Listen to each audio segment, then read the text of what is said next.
Hello and welcome to another video with me, a retro tech guy. For this week we're looking at removable media devices available with the C64 back in the day. We'll look at two different models of the Datassette 1530 as well as the 1541 disk drive and see how to load programs from these. I'll also be improving on my C64 setup by fixing a serial extension cable for the disk drive. So let's get on with it. Let's start off by loading this game, Yes Minister, the computer game, based on the hilarious British 80s comedy. Period appropriate stuff.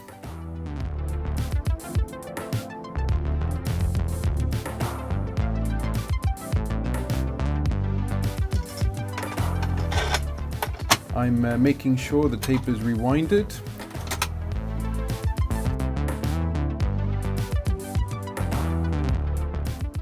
And I type load and press enter. This prompts me to press play on the Datassette, which I do. I'm fast forwarding this at 20 times the speed, but as you can see it takes a while, about a minute and a half. And there we have the iconic caricatures of Yes Minister. Here is my other Datassette, and we'll look at them both closer in a minute, but this time let's load this cool looking game, Diamond. And when I open it, there are actually two cassettes, one with the game and one music cassette. This is the music, and this is the game.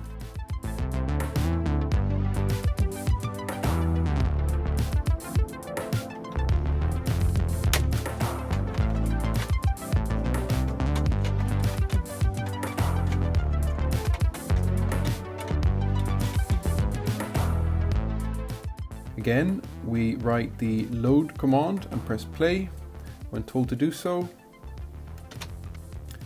Here's the music cassette, What a Girl Wants and Express Interest. Shame we can't play music with these datasets.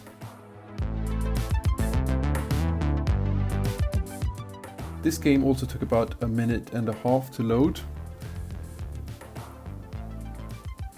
These were one game cassettes, but I once got a bunch of these with minigames recorded on the same cassette. These are loaded by fast forwarding the tape to the correct position with the help of the counter on the datasets. If I press the stop button, the interference in the background stops, since the game is now loaded to the memory of the computer. These are the two datasets that we were trying. The connectors look quite different. This is pretty standard.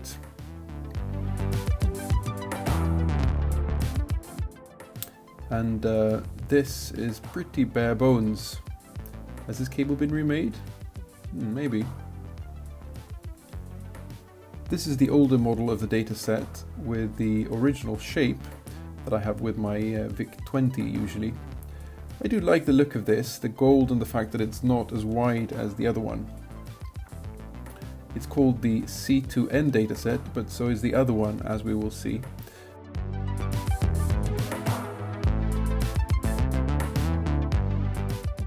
The newer shape is the one we see most often, and it has a separate stop and eject button as well as a LED for when saving.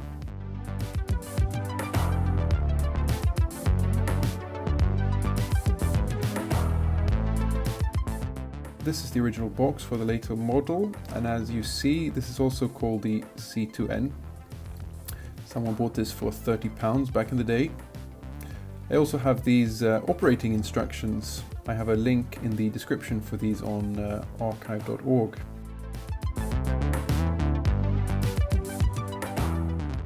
Here it is paired with a PET. This is a really good guide for reading, saving and erasing to the tape, and I really recommend it. This newer may be sleeker in a way, but I do like the older one better, so let's use it when trying to save a program to tape. It sits nicely there on the disk in a tight space. Let's type a small test program and call it test.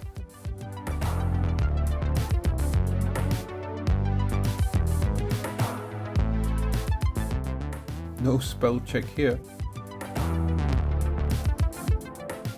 We just write the save command and then the name we give to it.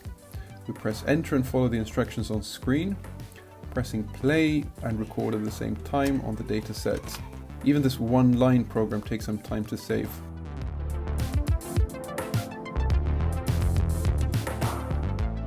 I reset the computer and try to load the program. First I have to rewind the tape. Again, we have to wait for it to load.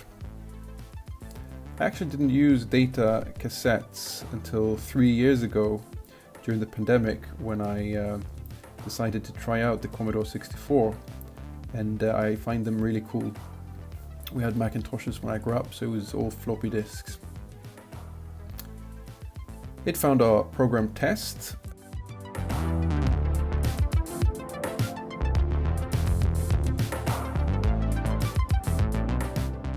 And we can run it with the run command. Yes, it works. So in Europe, 80% of games were on cassettes, but in the US, over 95% of C64 users had the 1541 disk drive. So let's take a look at that. Here it is, sitting awkwardly on my desk with a computer on top of it. This is something we'll address later. In 1982, when these were introduced with the C64, they cost $399 US, which is equivalent to over $1,000 US today. The computer itself was introduced as $595 US, which is over $1,600 in today's money. Let's try to load this graphical user interface, GEOS, which stands for Graphic Environment Operating System, first introduced in 1986.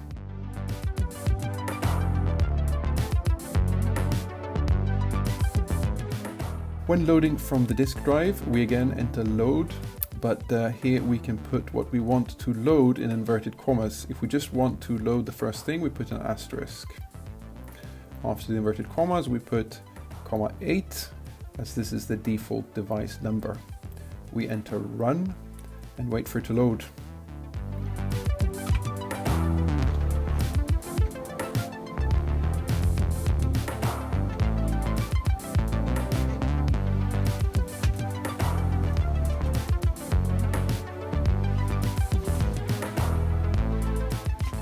I also have the operating booklet for the disk drive, although this one is in Swedish.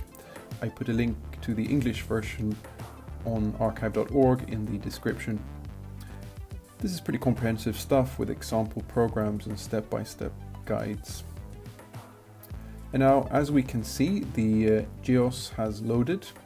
I find it mind-blowing with this kind of environment associated with the Amiga 500 or the Macintosh in the 80s on this 1982 hardware.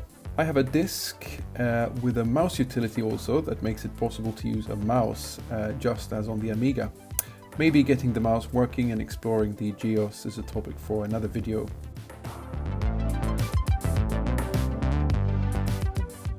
Now, I don't want to lift out the disk drive every time I use it, and its permanent place on top of my bridge computer is right across my tiny space, and I don't have a serial cable long enough to run it from the computer to the disk drive.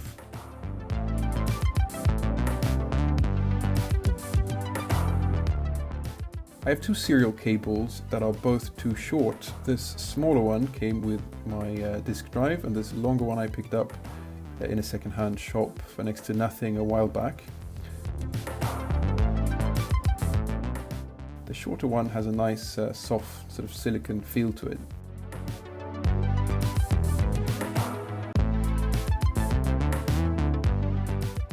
I bought two of these female DIN connectors to make an extension cable, but now I've decided to sacrifice this longer cable and put the female connector on it, making this into an extension cable. Let's cut the end off so we have enough cable to use it in the future if we have to.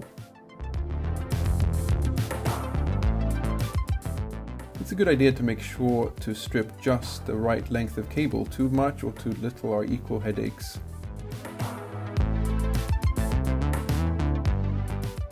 Another headache is not putting on the sleeve of the female DIN connector before soldering. Nothing that electrical tape doesn't fix though, as we will see.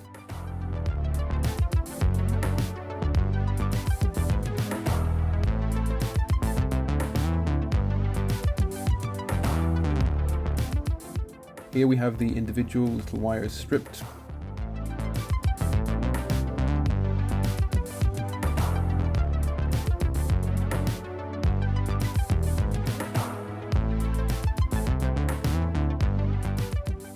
Flux, flux, flux is the golden rule of soldering.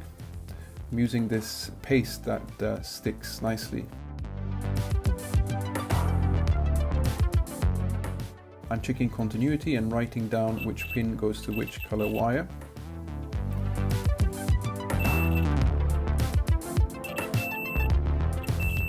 I'm going to seal up the wires with solder so that they don't splice as I push them through the holes on the connector.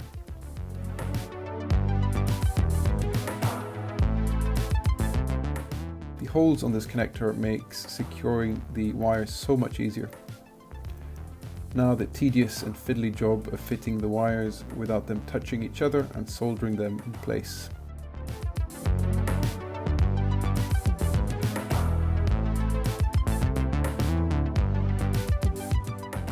Here is the end result with a female end and a male end of the cable.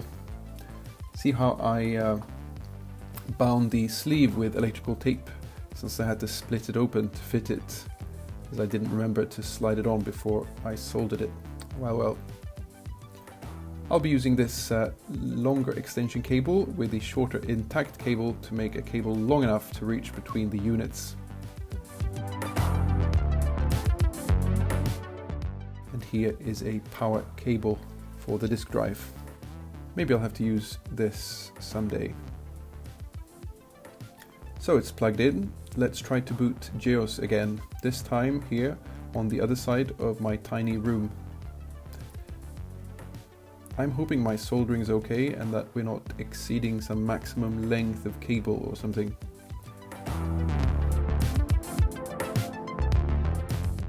Fingers crossed.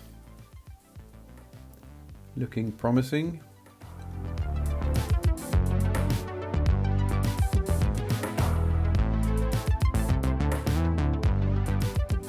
Power and activity there on the drive.